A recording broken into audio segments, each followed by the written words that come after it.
Hello, everybody. Welcome to the Death by Disney podcast. Today, I'm talking about the 1969 live action film, The Computer That Wore Tennis Shoes. My mission on this podcast is to watch and review every single Disney film that has ever been released, and this is certainly one of them. Usually I say that when I didn't like a film, but actually I did kind of like this film. I gave it 7 out of 10. You'll see why in a moment. I'll give you a synopsis of the film, my review, any trivia that's appropriate, and a positive review and a negative review, and I'll interact with that to see what other people think about the movie. Okay, so the movie stars Kurt Russell, Cesar Romero, and Joe Flynn. At Medfield College, an accident with a donated computer gives Dexter Riley the ability to remember any knowledge learned instantly and perfectly. So here's my review. 7 out of 10, remember? So I watched this with my son who was 11 and he was expecting a much more literal interpretation of the idea of a computer wearing tennis shoes. I kind of knew what to expect because I think I may have seen this film before. It is not a classic film by any stretch of the imagination, but it shows us an era of Disney that has been lost. When they made films that were clearly for children but were wholesome or entertaining enough to maintain the attention of adult audiences. Kurt Russell does a very good job in the main role, and this film is full of zany performances from the supporting cast. It's a real treat to watch the bright colors of the 1960s and think about the idea that a computer could be the size of a small car, or a large car for that matter, an enjoyable romp. Now, in that review, I did something that I really don't like, which is when people say, oh, this is from a different time. This is when Disney was really Disney. Because what Disney is kind of complicated. It's a company with very long history and it's changed so many times. So this film doesn't represent like a golden age of Disney. It just represents what Disney was like in 1969.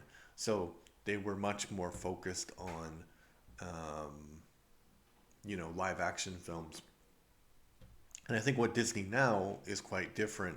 What Disney is right now is quite different. And that's an interesting question too. Like, how much do you think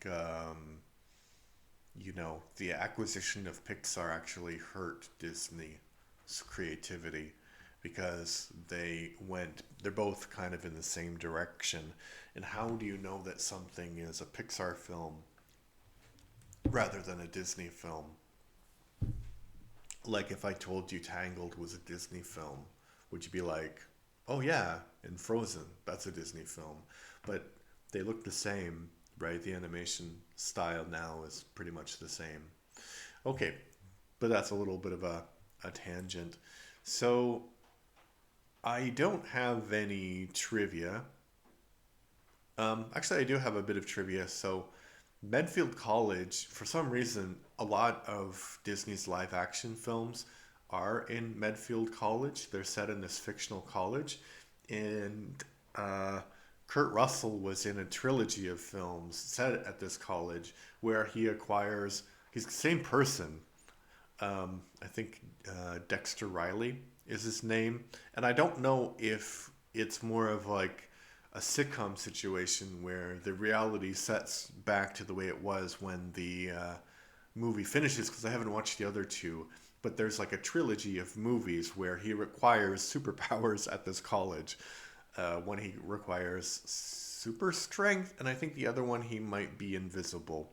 So, kind of interesting idea. And I'm looking forward to watching those movies. Okay, that's the trivia. Now I'm going to give you a negative review and interact with it, and a positive review and interact with it, just to see what other people thought about this movie.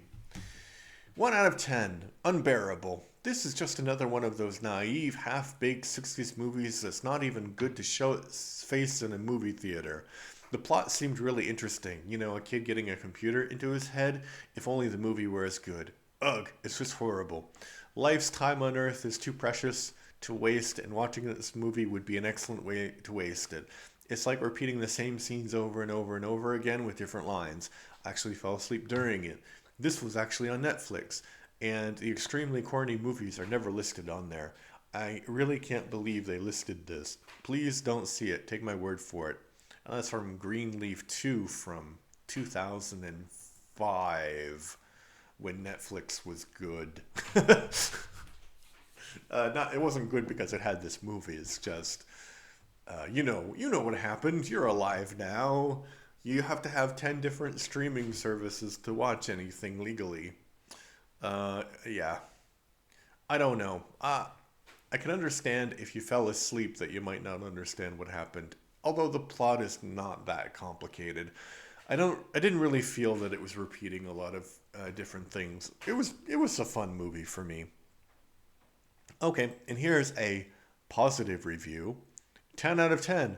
Wow, haven't seen this, but it's got Kurt Russell in it. Not to mention a very interesting title. And that's from Bevo13 uh 670.